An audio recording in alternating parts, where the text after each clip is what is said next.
Hello there, and welcome to another episode of Cutting Through the Bullshit. I am your host, Dr. Stephanie Snyder, and I am a high performance mentor. Through my unique blend of strategy, mindset, and intuition, I help men and women to cut through the BS in order to create the life and business they desire. So, thank you for joining me today. If you caught my last episode, it was a bit of a riff. There were a whole bunch of rabbit trails that we could have gone on.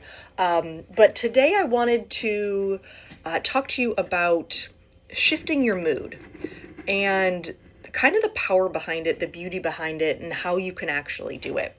So this morning I woke up and I was tired.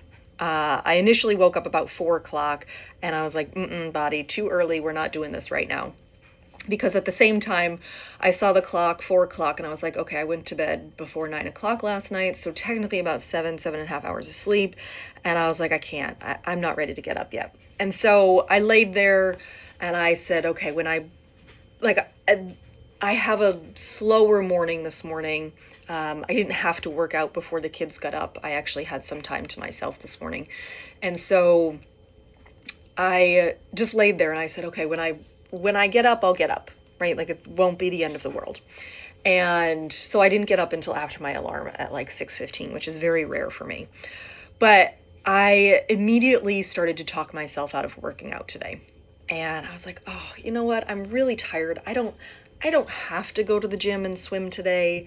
No one's going to notice. No one's going to care. I don't have a race that I'm signed up for. And I totally talked myself out of going to the gym. I absolutely talked myself out of it. I was like, okay, that's fine. Like I'm going to hang out in my pajamas a little bit longer. I don't really need to start my day until about 10 o'clock. This morning, I have time, I can just relax and be fine with it.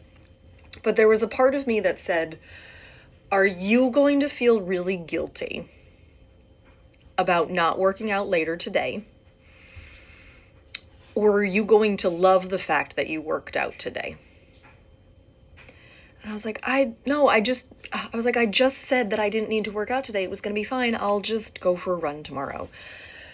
And as I was having this conversation with myself, I kept adding in, like, I was definitely leaning more towards wanting to work out.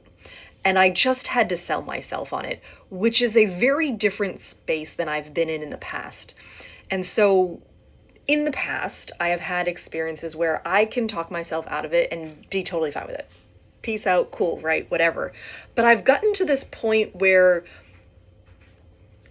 the person I'm becoming has more pull than the ego, essentially, right? So my higher self has just a little bit more pull than my ego does these days. And so it doesn't take much for me to talk myself into the thing that I really actually want to do in the first place. But it wasn't always like that. And I used to struggle with getting myself into that frame of mind where I would be excited to go to the gym. Right? I would just have to drag myself there. But now I'm at the point where my highest self is actually starting to win over more often than not. And it's a really fun place to be. And so I'm going to give you some tips on how to get there, right? So the very first thing is, if you wake up in a mood, it's fine, right? You may be tired. Your human is human, as it turns out, and might need a little bit more rest. That's okay. There's nothing wrong with that, okay? But when you get up, you get to decide and you set the tone for your day from there. And so I used to climb out of bed just begrudgingly. I would be so annoyed that I had to get out of my warm bed, so annoyed at what the day was going to bring. And when I finally tired of waking up that way, I decided I needed to change the way I wake up. And so, I kid you not, like legitimately the second that my eyes are open, I will start singing a church song, a praise and worship song. I can't think of any of them off the top of my head right now because I really just don't want to sing into the microphone. I don't have a singing voice.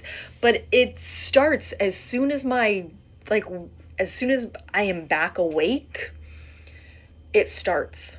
Whatever it is. And there's one song that I like to sing to my kids when I wake up in a really, really, really great mood. And it's like, It's it's more often than not now, but I like to sing to my kids, "Rise and shine and give God the glory, glory." And I love it. My son sent me an Instagram reel of it the other day, and it was the comment of it was like my childhood in a nutshell. Because and it's legitimately like this spring morning where it's like, oh my God, it's finally gonna be above 75 and I can sit out in the sun and play in my garden, right? Like those are the days where I like open the curtains and I'm like, it's gonna be an amazing day. Now, to be fair, we do have snow coming in, and I'm probably going to rip open the curtains in a couple of days and do the same thing, even though there's snow on the ground. But nevertheless, right? I get to set that tone. And this morning, yeah, I woke up kind of blah, and I didn't really want to do a damn thing today. But I was able to shift it. Because that's the beauty of it, is that you get to decide. None of us really want to walk around in a blah mood all day. We don't. We really don't. But somehow we've convinced ourselves that it's normal and it's typical and it is what it is. It doesn't have to be that way. You don't have to be in a blah mood all day. You can change it, because here's the thing. You get to choose how you're responding to a situation. Now, maybe you're thinking to yourself, okay, Steph, right? Like, there are actual problems that I'm stressed out about. Okay, cool. Let me ask you a question. Is the stress that you're feeling for that problem actually resolving the problem? Chances are it's not. Chances are it's not. Chances are it's actually making you feel even worse about the problem and the situation, and it's not helping in any way, shape, or form. And here's what I've found. When I can ditch the stress, there's actually a very creative solution on the other side of that. Because when we're stressed, we simply do more of what we know. And more of what we know has led us to this situation. So it's insanity to think that continuing to stress about the situation that we were stressed about before is going to solve the problem. It's not. You actually have to look at this differently. And this is what I talk about on my podcast all the time. It is simply a shift in perspective. If you can get yourself out of that funk for the day, for 20 minutes, whatever it is, there's a good chance you're going to see things very differently. And when you see it very differently, it gives you the opportunity to actually resolve the situation. Because again, when you're stressed about it, you're not thinking consciously, you're merely reacting, and you're simply doing the same thing that you've done before. Right? So let's say you start an exercise program. And this weekend you had a birthday party that you went to and you ate cake, let's say, right? And so you get on the scale and the scale was going down the last couple of weeks, but this week it's not, it's just staying there. And you're a little pissed off about it. Now, if you're pissed off about that because you had a certain goal in mind, certain deadline that you wanted to lose X amount of pounds by, you may start to stress about it. Well, you know what stress does? It actually doesn't burn calories for us, turns out. I know, kind of sucks, right? Not for everybody. Some people it does, right? But nevertheless, right, like if you're in that stressful state, you're just going to resort to eating the way that you've eaten in the past, which got you to where you are now. Same thing with your spending, right? If you're stressed about how you're going to figure out how to pay the bills this month, the stress is not actually going to give you a creative solution. Total sidebar, my daughter and I were coming home. I picked her up from work on Sunday. She works at a horse barn. And I picked her up from work. And on the way home, she had mentioned something about goats. I don't know why. And my husband had sent me this reel about this person on Instagram or something who has goats and was loaning his goats out for clearing lots. And he made $300,000 in a year loaning out his goats. So my husband was like, absolutely, let's loan out goats. Let's get goats and loan them out and make 300 grand, right? And so I told my teenage daughter that story the other day. And I said, you know what's really incredible? The ways that people can make money now. You can receive money literally doing anything and everything in between. It is amazing the ways that people can generate money now.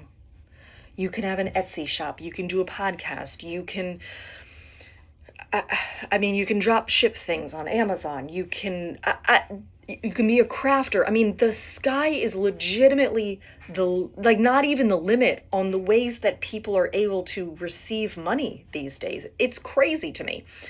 And what's crazy to me is that I know there was a time when I didn't believe that that was true. That I believed that I wasn't able to receive money doing something that I loved, and I would have to go work at 7-Eleven, right? One of my mentors and I joke about this all the time. I'm like, well, worst case scenario, I'll just go work at CVS. And he's like, you are insane. Or I'll just sell my vegetables, right? Like, you could actually teach people how to garden and they'll pay you for it. You can teach people how to make sourdough or raise chickens or, you know, power wash a driveway, right? Like, whatever it is, there's going to be somebody who's willing to pay for that because you're creating a convenience for them. This is a whole nother rabbit trail. I should really just rein this in at this point. But what I'm saying is, when you are stressed and you're so dead set on things and you're reacting, you actually don't see a way out of it. And to see a way out of it requires a different perspective. And so you kind of have to shake off the old view and let something else in, something new in. Because whatever it is that you're looking for, it's out there. But you got to go in first, right? Like, you've got to do the inner work and figure out, why does this feel hard to me? Have a conversation with yourself. Pull out a pen, piece of paper. Why does this feel hard? And let it come through. It might feel weird at first, but some of the most powerful breakthroughs I've had have been with a conversation with myself. Why do I feel like I'm struggling this? Well, da da da da da da da da, right? Like, I had a conversation last week in my journal about, I was like, hey, what's going on? I feel like I'm blocking something. And sure enough, worked through it, figured it out. I was like, okay, cool, next, right? I move through it pretty quickly because I can feel it now in my body. I know when there's a block there. I know when there's something that's stuck and just not right. That's because I've done the work. So I'm going to wrap this up here before I head off on another rabbit trail. So I hope that you are having a beautiful rest of your day. And as always, be you, because the world needs more of you. Bye, love.